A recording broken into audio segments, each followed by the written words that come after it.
Hi, my name is Mary, and I'm here outside to show you how to clean and oil your saddle. There's 3 different ways that you can clean and oil your saddle. One is you can take a towel, you can wipe off the surface dust, put some conditioner on it, and off you go. 2, you can take some parts off, and that's the way we're going to do it today. And we're going to take the stirrups off, we're going to take the back cinch off, and we're going to take some other things off, get it in the water, and really soap it up. 3, there's a different way you can do it. You can take it to a professional saddle maker. You can have it completely torn apart. They'll take the sheepskin off, they'll take the skirts off, they'll take the stirrups off, they take the stirrup leathers off, they completely tear it apart, they get it deep cleaned, and then they put it back together. And so I wouldn't recommend doing that at home. If you really want a deep clean, I would highly recommend that you take it to a professional and have a saddle maker do it for you. So we're outside, it's a really pretty environment, nice day. If you have a bathtub and you wanted to do this at home, maybe you're in a cooler climate, and you would rather do it in the house. If you have a bathtub and you don't mind putting your saddle stuff in the bathtub, then go for it. If you've got a stock tank outside that can have a drain, you can use a stock tank outside. But today we're just going to use this rubber tub. I've got my my products that I'm going to use, and so that's about it for now. And so we're going to get started.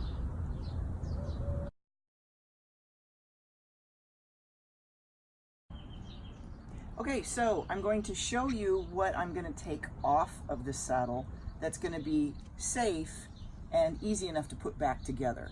So if a person wanted to, and they're unfamiliar with taking the saddle apart, and they want to make sure that they put things back together correctly, take a video or take a picture of what it looks like before you get started. So we're going to take off the hobble straps, and I'm going to throw it right in the water. A lot of times people get afraid of putting these parts in the water, and in a lot of cases this leather needs moisture. Leather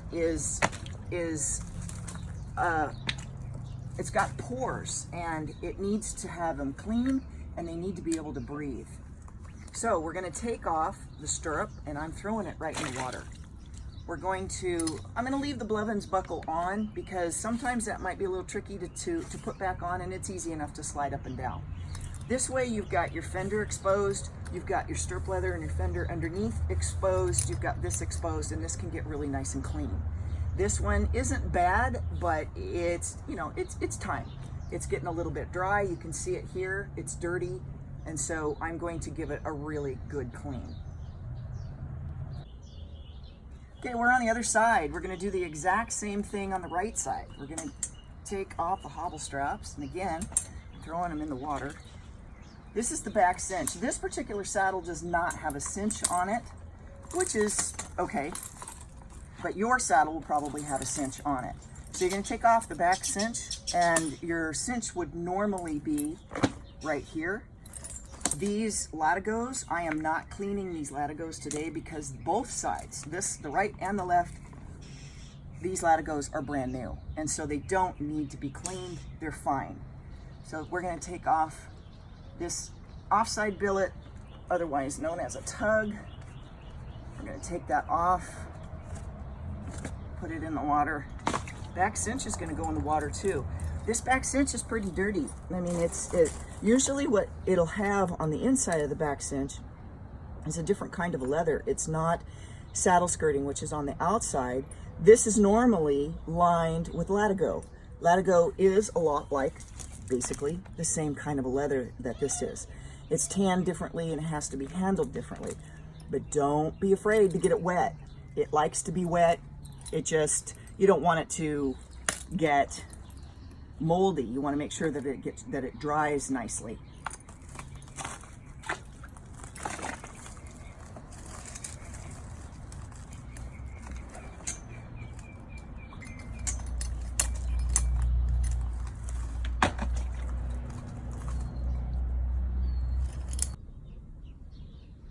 All right, so these things have been soaking for just a few minutes. They're not incredibly filthy dirty, and so they don't need to soak very long. I'm going to be using this saddle soap And you can find this saddle soap at any hardware store, Walmart, grocery store in some cases. Most of your saddle tack feed stores will have products called Phoebings, and that's another one, saddle soap. Some people like to use this paste. Other people like to use a glycerin bar. Some people like to use a spray soap. So whatever kind of soap you like is fine. If you don't want to spend a whole lot of money, you can actually use a bar of ivory soap, the soap that floats in the water. You can use ivory. It's not going to hurt it in one bit at all.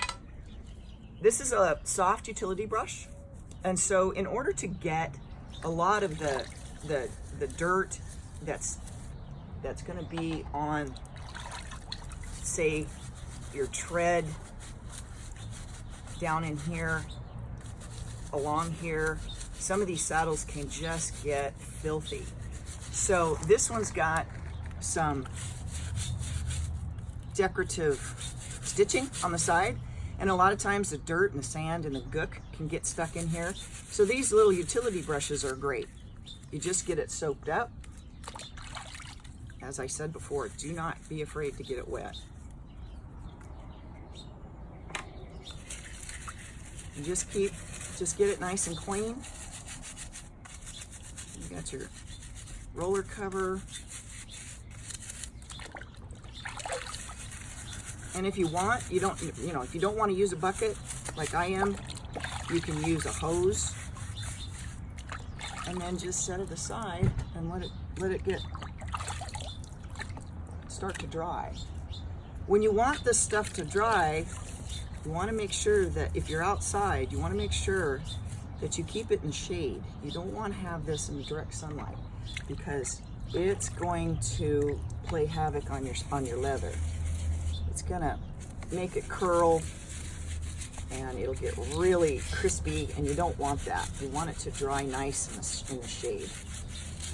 So the back side of this billet is your rough out. And a lot of times the dirt and the sweat can really get built up on the back side of this. Most saddles will have the smooth out like this. This billet has got a basket stamp on it. When you get in here with this utility brush, you're going to see your stitches are going to start to really pop. You're going to see the stitches are going to get nice and clean, and then you're going to see that you've actually have a basket stamp there. Then on the back side of it is the rough out. A lot of times saddles are made with rough out that is exposed. I did a saddle not long ago. It was a Bob Marshall cutter. And this saddle had been sitting in the tack room for probably 30 years. And before that, it had started probably 300 head of colts. It had so much dirt and so much gook on it. After I got done cleaning it, I realized that it was basket stamp and rough out. It was so dirty, I thought the whole saddle was smooth out. It was in bad shape. It's beautiful now. So now we're on the back cinch. The same kind of a thing. When you get into this part, don't be afraid to get in there and clean it.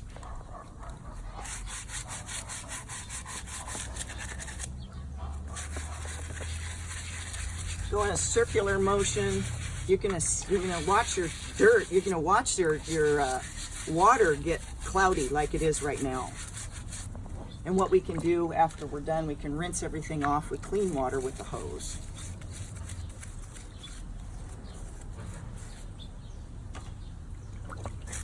Get around your buckles. And then the good thing about cleaning and oiling and tearing this stuff apart like this is that you can see if this is not connected properly. This is a very important component. You certainly want to have your back cinch connected to your front cinch, or you're going to end up with a rodeo. You want to get this all nice and clean. Now the back side of your back cinch, as I said before, is the latigo leather. this is right up against her skin. This is going to get the most sweat, dirt. So and don't be, as I said before, don't be afraid.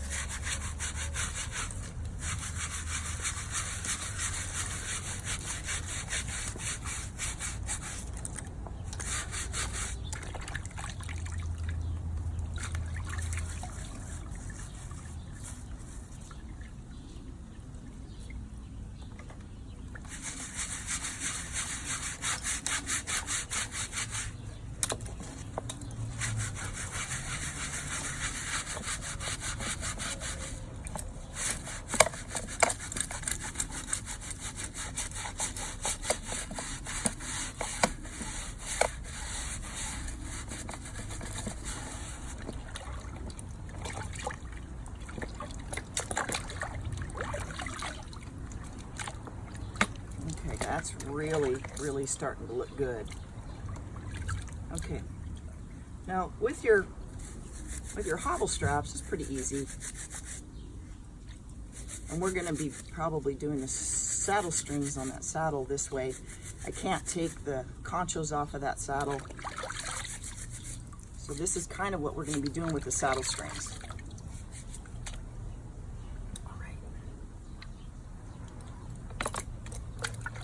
Can you be done?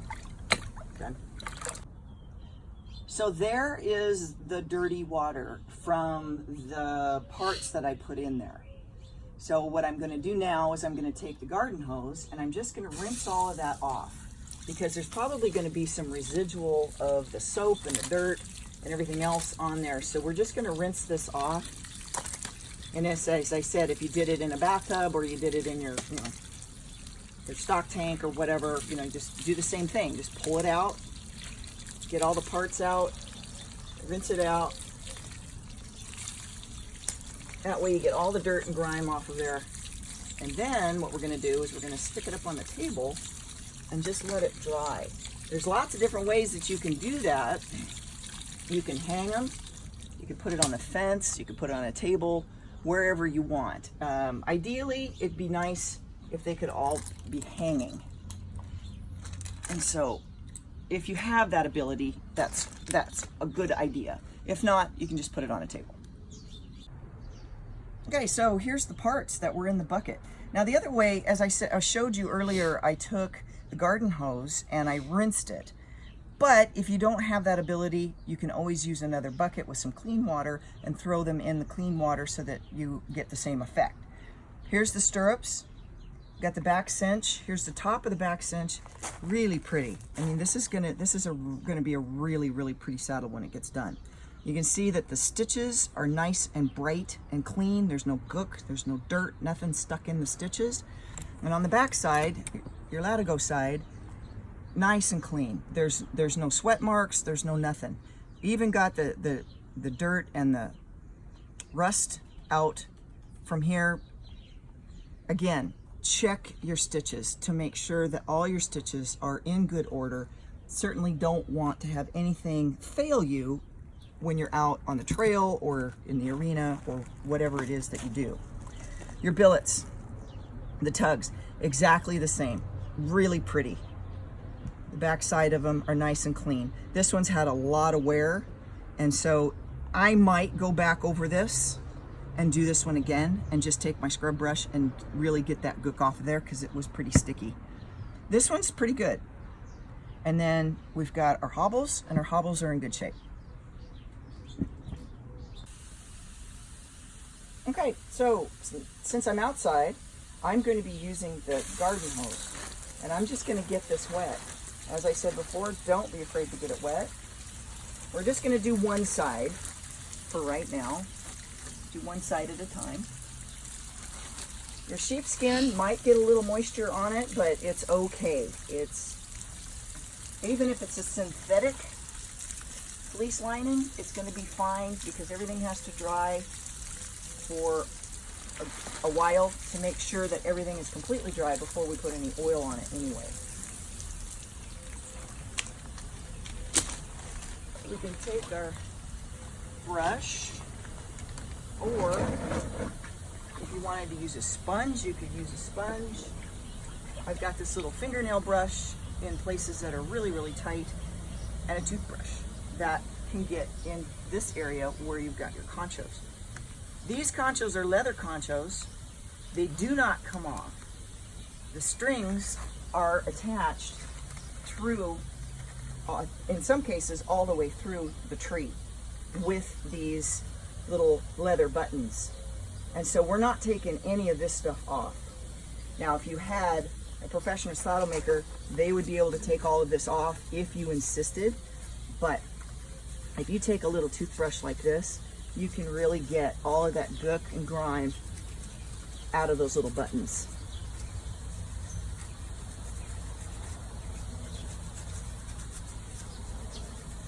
Then, for the rest of it,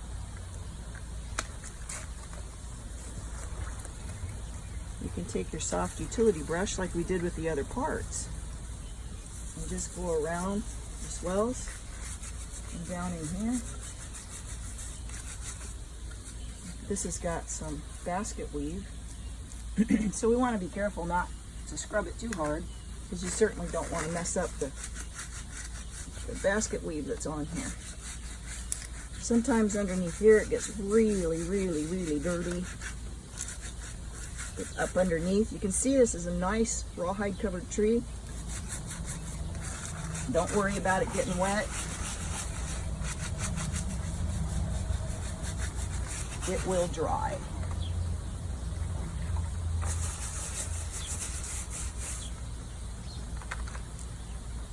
So I'm going to go down and start on these stirrup leathers.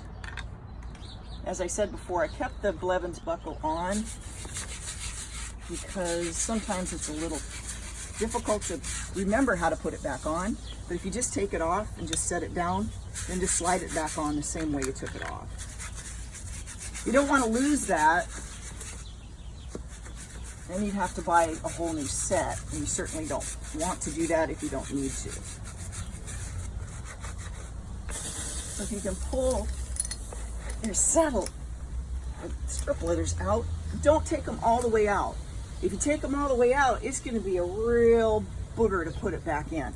And as I said before, with your saddle maker, they would be able to do that. And in some cases, they would rather not do it.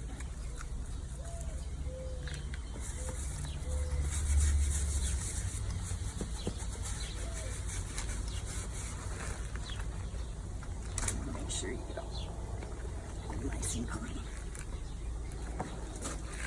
Okay. Wait on that.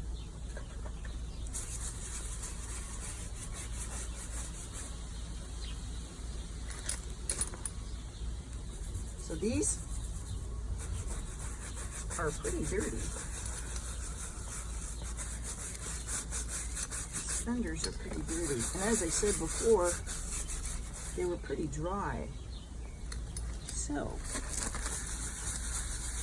take that soap and really work it in there. Get everything clean.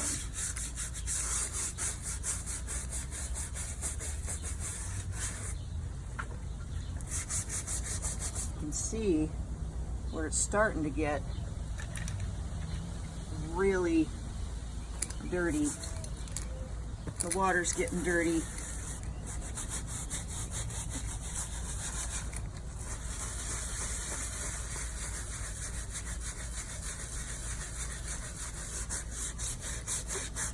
Again, check your stitching. Make sure your stitching is in good order. If it's not, it's a good idea to take it in and have it completely overhauled. Have your local saddle maker replace and repair those stitches for you.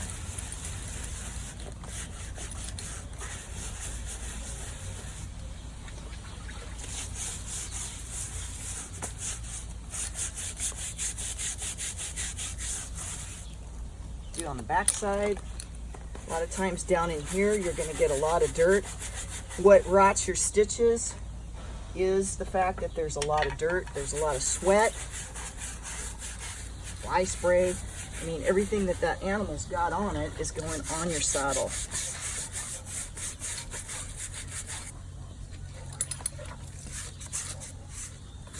We're going to make sure that this is all nice and clean. There's your rough out.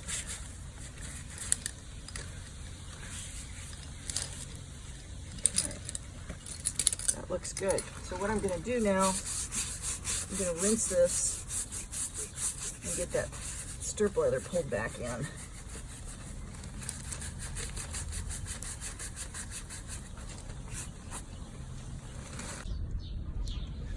Okay, so what I'm going to do now is I'm going to rinse this off. And this is a nice little fingernail brush that you can take and get all of that soap out of there.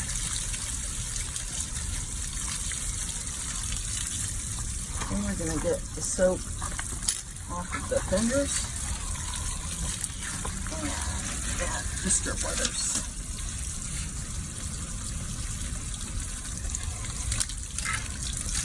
Want to rinse the back side of it, get all the soap out. I can lift this up. Soak this as well.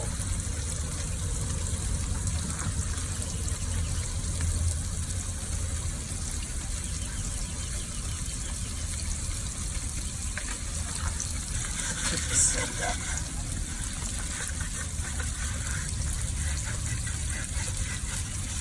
And your sponge will probably come in handy when you're trying to get up underneath here. Hard part about it is when you have carving or if you have any stamping like this, the dirt gets really, really embedded and stuck in there. So you've got to be super diligent about getting the dirt out.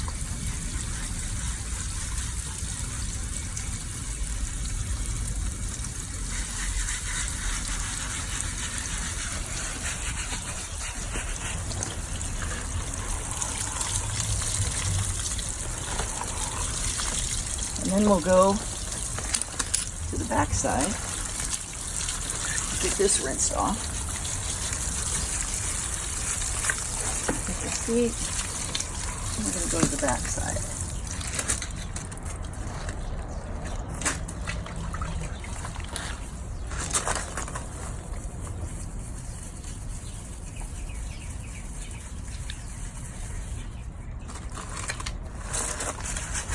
Same sort of thing.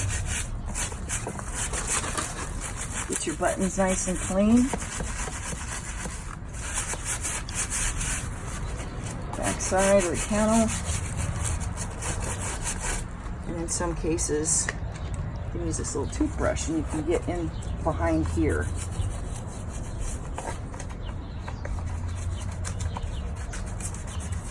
Cleaning and oiling these saddles is really important, only because, well, a lot of it because of the fact that the leather needs it. And some people will just kind of do a once over on it, they'll wipe it down and they'll stick some oil on it. It's a lot like taking lotion on your own skin before you take a shower. And you just keep adding that and adding that, and next thing you know, you got nothing but a nasty buildup. And besides, when you've got good clean tack, you look pretty cool. Number one rule, look cool. All right, so we're gonna rinse that.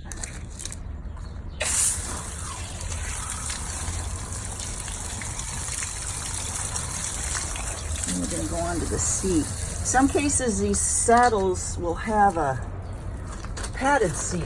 Now this one doesn't have a padded seat, so you don't have to worry too much about what you do to it. Some of these saddles have padded seats, and so you really don't want to get that padding too wet, because it might take a long time for it to dry. So if you have one with a padded seat, just be mindful of how much water you put on it. As I said, this one is not making a big deal because of the fact there's no padding here.